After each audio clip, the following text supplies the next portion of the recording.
Assalamualaikum. Tahukah tuan-tuan punca sebenar masalah kewangan golongan 40-an?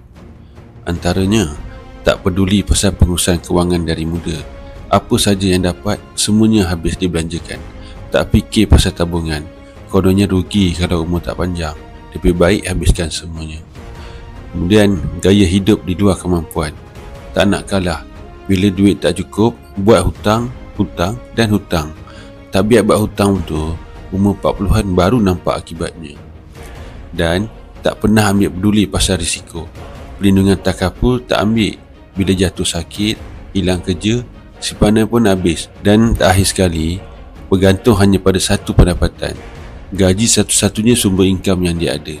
Tak pernah explore peluang perniagaan sebagai backup income kalau hilang pekerjaan. Bila hilang pekerjaan pada umur 40 tahun, susah cari kerja baru.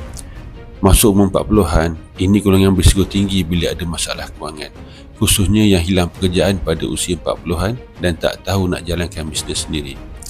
Siapa yang umur 40-an, itu bukan lagi waktu santai-santai kalau tabungan tak ada, hutang masih banyak, income masih lagi tahap kais sebulan makan sebulan.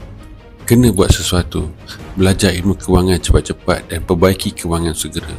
Kita dah tak ada banyak masa untuk main-main dengan masa depan kita. Miskin pada usia muda, itu pengalaman yang mahal. Tapi miskin di usia tua, itu penjara kehidupan. Pembentukan sikap dan tabiat kita tentang kewangan hari ini, masa depan kewangan kita akan berubah.